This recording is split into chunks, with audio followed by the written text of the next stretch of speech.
Good morning. It is Monday, May 4th, and the diet officially begins. I even shaved my head for the occasion. I've been growing my hair for months, and it just wasn't looking the way I wanted it to look, and for the very few and far between amount of times that I actually style it and we go out or anything, it just wasn't worth it. It's too friggin' hot here in Florida. So I'm back with the shaved head, and I actually started my diet yesterday because technically yesterday was the start of the 25 weeks. I was going to start today, but I was down to 2,700 calories yesterday, and that is where I am starting my calorie deficit. So that should put me technically at a 500 calorie deficit, but even if I'm overestimating my maintenance calories by just a hair,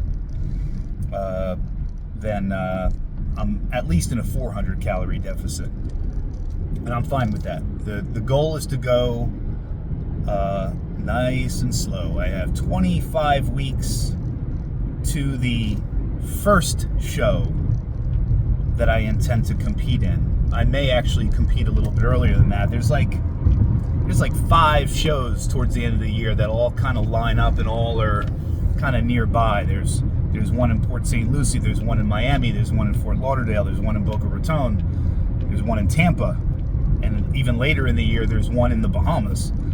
That one I'm not sure if I'm actually qualified to go to, but anywho, so I haven't really committed to exactly how many shows, but the one that I'm aiming for,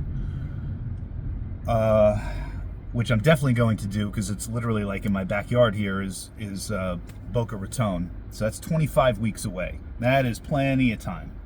So the goal is to just go nice and slow and retain as much muscle as humanly possible and not panic or freak out. And I think it's going to be much easier this time around because I am aware of all the pitfalls that I fell into the last time and all the mistakes that I made the last time, even though I didn't think I was going to make any mistakes. Holy traffic. Must be an accident. And so anyway, that's it. And my habits are, set.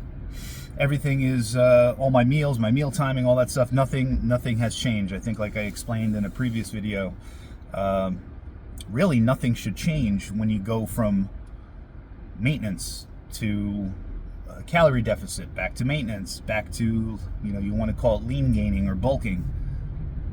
Really nothing changes with your habits. The only thing that changes is the absolute amount of calories that you are ingesting, and maybe some subtle changes to your cardio if you've been doing cardio.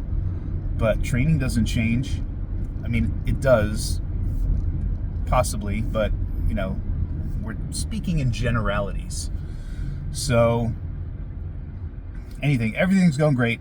But also yesterday I did an entire inventory of my diet and my supplementation to make sure that I am indeed getting all of my electrolytes in the amounts that I should. So sodium, potassium, magnesium, and calcium, and realized that I was falling short on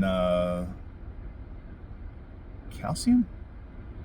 I was falling short on my calcium, and I was falling short also on my potassium. And then I dug a little bit deeper. I've been listening to this strength coach, John Heck, and he keeps talking about how potassium, how so many people are so far under the amount of potassium that they should be eating. And I think the daily, for your average Joe, the daily recommended amount of potassium is like 4,700 milligrams. And I think I was at like 32. So I'm not even meeting the minimum, let alone taking in more, because I train 6 days a week. I play golf in the hot sun twice a week. I live in Florida, so just, going shopping, you're sweating bullets. So I upped that to like 6,000 in my diet. And the way I did it was simply by buying a product called No Salt. So it's potassium chloride, but instead of it being sodium, it's potassium, and it's supposed to essentially taste like salt. So that is a very cheap and convenient way to add potassium to your diet. So I figured that all out for myself. I already had calcium, magnesium tablets, or vitamins from Costco. So I started supplementing with them again. And then I was really looking at my omega-6s and my omega-3s. And I already supplement with an omega-3 supplement, which is DHA, EFA, whatever it is. That's one source of omega-3. And then ALA, I guess alpha linoleic acid, is another source of omega-3. And that I had 0 in my diet. And omega-6s, which most people have a way overabundance of omega-6 in their diet, because it's also important to keep a fairly tight ratio of omega-6 to omega-3 to be healthy, supposedly. You, like, in an ideal world, you want to be like 2-to-1, between 2-to-1 and 4-to-1. And that would be like amazing. And I think most people are like way above that, 15-to-1 or whatever. So I was getting like not a lot of omega-6s either. And one change switched that, and that was I've been adding extra virgin olive oil to my meals, to my 3 chicken and rice meals. And I'm going to switch that to canola oil. And canola oil, without doing any research or really knowing a whole lot about the different oils, I always felt like canola oil was like, oh, canola oil's garbage. Canola oil is bad for you. Canola oil is richer in omega-6 and omega-3 than extra virgin olive oil. It has a better ratio of omega-6 to omega-3 than extra virgin olive oil. It has virtually the same, just a hair less, but virtually the same amount of monounsaturated fats, the oleic acid, that extra virgin olive oil has. Less saturated fat than extra virgin olive oil. The devil is in the details, in the sense that extra virgin olive oil is like, it's pressed, it's naturally made, it's not like chemically processed, and it contains a lot of, if I'm not going to slaughter this, polyphenols and like antioxidants and all kinds of things that are supposedly, good for anti-inflammation and heart health and all that stuff. But having said that, if you're looking at it more through a macronutrient lens, and you're not looking at it through an antioxidant lens and all that stuff, canola oil is actually pretty fucking fantastic. Not to mention that it has a higher smoke point, so it's better for cooking. The only thing that I learned about canola oil is that you have to make sure it is, I'm not going to remember the word, also pressed, like, I guess mechanically processed, not chemically processed, because there is a chemical that they use that is also not great for you. So if you get something that is, it's not expressed, but it's something like that. If you buy the one that's pressed, that's organic, non-GMO, you should be fine.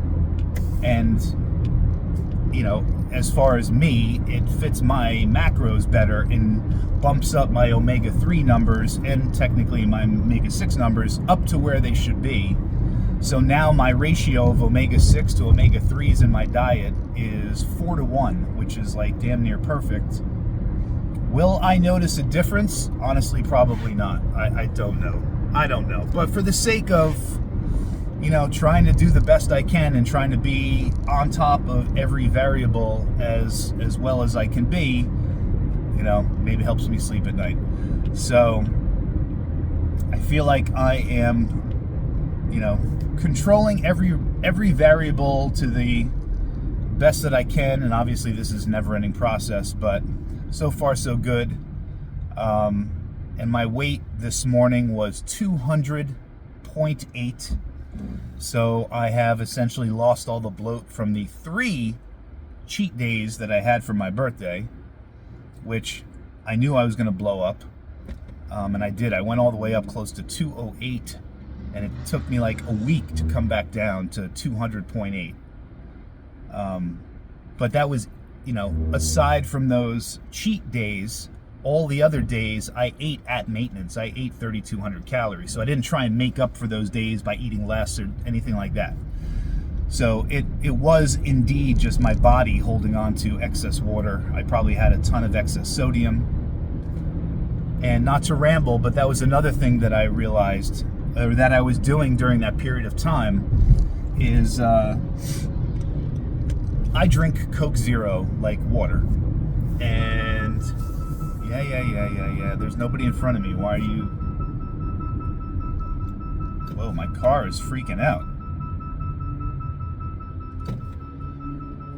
All right. I don't know why my car is just freaking out. Like the brake light was flashing. There's nobody around me. That's not good. Anyway, I drink Coke Zero like water. And I ran out of Coke Zero, but I had a whole case of Powerade Zero, which I specifically take when I go golfing, because we're out there for 4 hours, and I usually drink like 4 of them because I know it's has electrolytes and sodium, potassium, and all that stuff. So I started drinking the Powerade Zero like water in place of my Coke Zero. What I didn't really realize was that Coke Zero, every time I drink a Coke Zero, it has like 40 grams or 40 milligrams of sodium, which is, whatever, it's nothing. But one of the Powerade Zeros has 400 milligrams of sodium. So you have 3 of those a day, and all of a sudden you're drinking another 1,200 milligrams of sodium. So I think that also contributed to my bloating.